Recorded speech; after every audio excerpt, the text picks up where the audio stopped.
আসসালামু আলাইকুম রহমতুল্লাহি ওয়া বারাকাতুহু। এক আহমদুল্লাহ সাহেবের মুখ থেকে শুনি উনি বক্তব্যের মধ্যে সেদিন কি বলেছেন, যে কথার কারণে আল্লামা গিয়াসউদ্দিন তাহিরি ওনার উপরে রেগে গিয়ে 40 ঘন্টা আলটিমেটিয়ে দিয়েছেন।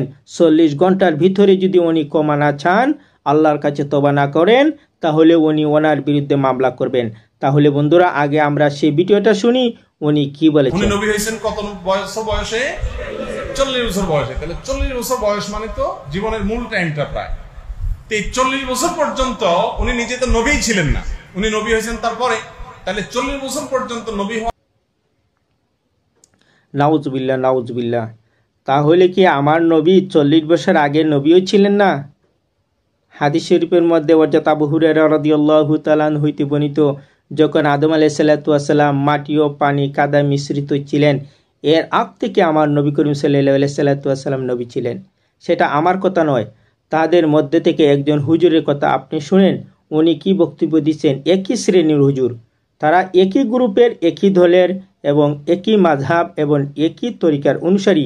উনি কি বলেন সেটা। মুহাম্মদুর রাসূলুল্লাহ সাল্লাল্লাহু আলাইহি ওয়াসাল্লামকে একজন জিজ্ঞেস করেছেন, হুজুর আপনি নবী হইলেন কবে? রাসূল বলেছেন, কুনতু নাবিয়্যান ওয়াল আদামু বাইনাল মা'i ওয়াত তিন। আমি তখনও নবী ছিলাম যখন আদম আলাইহিস সালাম পানি আর মাটিতে মিশ্রিত অবস্থায় ছিল।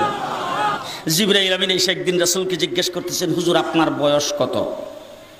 রাসূলুল্লাহ সাল্লাল্লাহু আলাইহি ওয়াসাল্লাম জিবরাইলকে জিজ্ঞেস করতেছে, জিবরাইল আমার বয়স পরে বলবো, আগে বলো তোমার বয়স কত? কিছু আছে কিছু, আগে বলো তোমার বয়স কত? জিবরাইল আমিন, হুজুর আমার ডেট অফ বার্থ জানা নাই। বুঝেন নাই উদাহরণ? ডেট অফ বার্থ আমার জানা নাই, তবে একটা ঘটনা যদি আপনার কাছে বলি, এটা দিয়ে হিসাব করে আপনি আমার বয়স কত এটা বের করতে পারবেন। আপনারা কাহিল হয়ে গেছেন মনে হয়, কথা শুনতেছেন?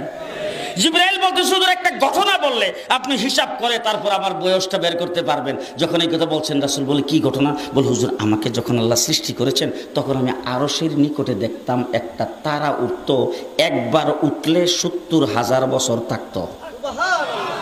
সঠিক বুঝদান করেন, সবাই বলেন 70,000 বছর।